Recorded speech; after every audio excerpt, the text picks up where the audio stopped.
Hey, all you cool cats and kittens. Welcome to Some Good News Charleston, the official, unofficial affiliate of the news network started by the guy who plays Jim on The Office, where we are going to focus on spreading good news right here in the Charleston area. If one thing's for certain during our stay-at-home orders, something that has become widely accepted, that is day drinking. And to help with that, Charleston Mix, the makers of Charleston Bloody Mary Mix, have started Tips for Tips, an online series where local bartenders share their recipes for the perfect Bloody Mary. Charleston Mix is donating $100 to each featured bartender and also posting their Venmo online for you to tip them. A downtown staple, the Griffin, has decided to pull all the dollar bills off of their walls to help their staff. I think we can all agree that throughout this stay-at-home order, we've also packed on a few pounds. If that's you and you're looking to get a body like Bill, and I'm not talking about me, we're talking about our local celebrity, Bill Murray. Head over to Twitter and look at Longevity Fitness, where they are doing daily workouts with Bill Murray. Now, we reached out to Bill to try and get him on this show, and I am so excited to let you know that we have a fan of Bill Murray's joining us, Mr. Joe Pettit. All right, so we are here with Joe Pettit up in Somerville. Joe, how are you today? Fantastic, Bill. Thanks for having me. Yeah, of course. I wanted to have you on here. You're doing some amazing things working with nutrition in Charleston County school districts. Tell me a little bit about what you guys are doing day to day to help the community.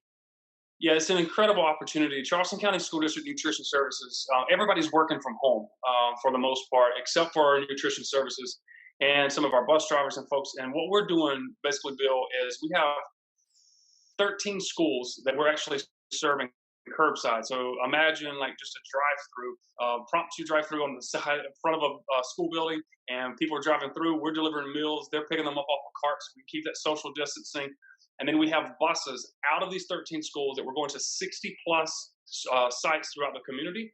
And basically, we're distributing in a week right about 80 to 90,000 meals. So on average, about 16,000 meals per day.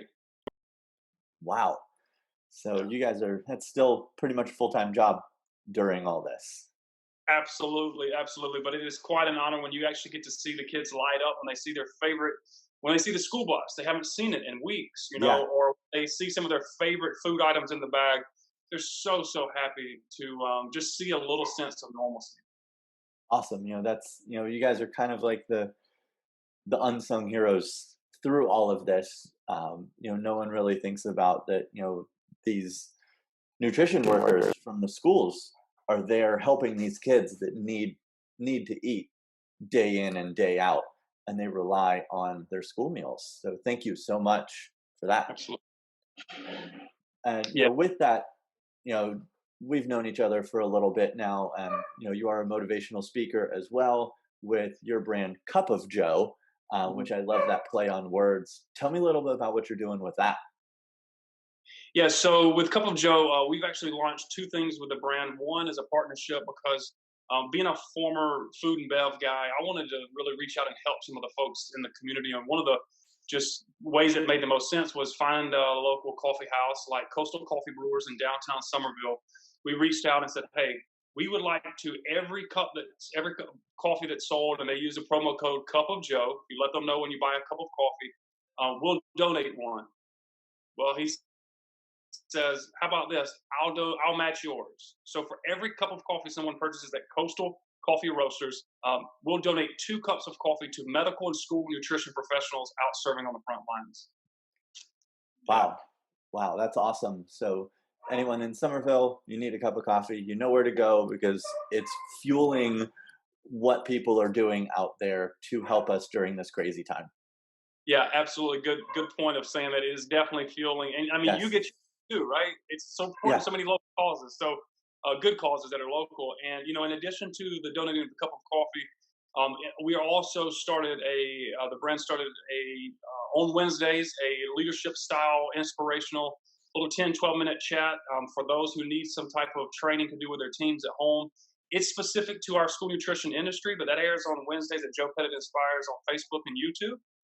But it's also can be used for, real estate, food and bev, any type of folks that are just looking for some sense of hope during this, pandemic that we have going on. Awesome. Well, thank you. We'll throw a link to that down in the description here so people can join in, and even if they just need a little bit of adult interaction, um, kind of like I do. So, Absolutely. all right, Joe. Well, hey, thank you so much. I know you've got a family to get back to, and hey, keep on doing some great work. Thank you so much for having me on, and wish you a great weekend. All right, thank you. A West Ashley girl was celebrating her 12th birthday very unconventionally. A lover of outer space, her mom decided to reach out on Facebook to see what she could do. To their surprise, they were greeted by a Zoom call from some NASA employees as well as astronaut Bill MacArthur. It's wonderful to see how far the internet can go. In events this week, Bintelli Power Sports in West Ashley on Savannah Highway will be doing a hot lunch drive. That is this Friday from 12 to 2 or until food runs out. Drive by and they will deliver the food into your car. Speaking of restaurants doing good, most of them having shut down are not bringing home the bacon, but one of them has helped 1,100 people bring home bacon. That is right, the Bacon Station in Mount Pleasant did donate over 1,100 meals to those in need. To the Bacon Station, we say thank you. Unless you've been living under a rock, you know that surgical masks are in high demand. Because of this, Governor McMaster just announced that Apple has donated 100,000 N95 masks to the state of South Carolina that will be distributed to our healthcare professionals. In addition to that, one College of Charleston professor, Mr. Grant Gilmore, has been using blueprints provided by MUSC to print masks on his 3D home printer. These masks can be sterilized and reused up to 20 times. I want to give a personal shout out to a friend of mine, Miss Carla Shaver. Recently, her and her family sold their home here in Charleston so that she could be a traveling nurse. Little did she know that she would be accepting an 8-week crisis assignment in New York City to help on the front lines of the fight against this virus. Carla, all of us here, we are thinking about you and thank you for everything you are doing. This week in sports, not much happened. We do have a big shout out to Stingrays head coach Steve Bergen, who just won the ECHL's Coach of the Year. And in basketball, not the NBA, but the Stay-at-Home Basketball Association, we did have a heated battle in the slam dunk competition between first-year Scarlett and third-year veteran Bo Olson. Scarlett, being short of stature, can very well reach that rim when it's lowered. Bo, not to be outdone by his younger sister, comes in with a windmill and gets denied by the rim, only to follow it up with something we have never seen before, and that is a no-hands dunk using only his teeth. A second grader has decided to spend her spring break writing thank you letters to healthcare workers. Little did she know that it would take off in her school, and now she's hoping to get 10,000 million letters. Well, thank you so much for joining us here on our first edition of Some Good News Charleston. If you know of someone doing good news here in the Charleston area, please hit us up here on Facebook and let us know about it so that we can highlight them in our next episode. And also, since we couldn't get Bill Murray on this episode, if you happen to know Bill, or Bill, if you're listening, give me a call. We'd love to have you. Bye.